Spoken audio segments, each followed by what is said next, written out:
To obtain a cutting board, you've got 4 options. First, you can buy one, which scores 0 on both the fun and creativity meters, and should never be an option for anyone who owns even a single saw. Second, you can knock one out. This bumps up the creativity and fun a bit, and can be done in literally 31 seconds. But you can definitely do better. You can duplicate one of the 6 trillion designs that already exist somewhere on the internet. Fun goes up for sure, but where's the creativity, man? Lastly, you can go ballistic, using 9 different exotic hardwoods, crack the base piece multiple times, and make a true work of art for your raw chicken to plop down upon. So here we go.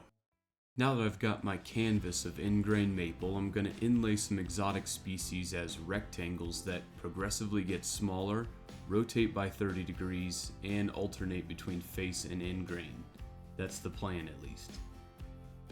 The first inlay is going to be Emboya. I'll get that milled to size and put on some finish so you can take a look. It reminds me of oak, but like fish scales and some digital patterns mixed in. So I'll trace that out, route that out, chisel that out, and then glue that out. I didn't know it at the time, but one of these hammer blows cracked the maple base on the edge, so I'll have to repair that. While that glue dries, I'll make the next rectangle by gluing up some Paducah ingrain. And because woodworking likes to kick you while you're down, that blew up in the planer. Okay, pivot. I'll make the next piece face grain Bubinga instead.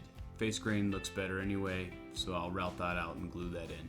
Contrasting the red Bubinga, let's go with some classic walnut next. Then some canary wood left over from the Jigsaw Shadowbox build. Next will be Pal Dow. Not sure on the pronunciation, but let's call it dirty oak.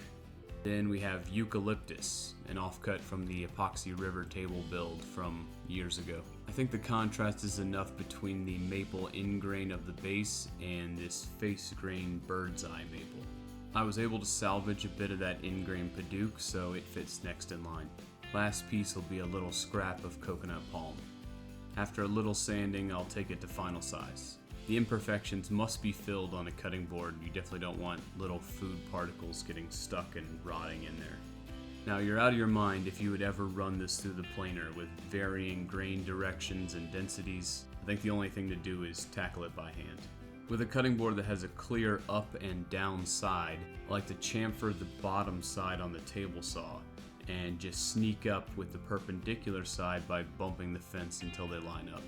And then I'll put a small round over on the top. Here comes the payoff pitch.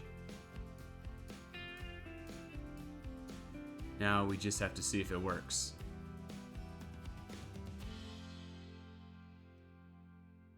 Seems pretty effective to me. Thanks for watching.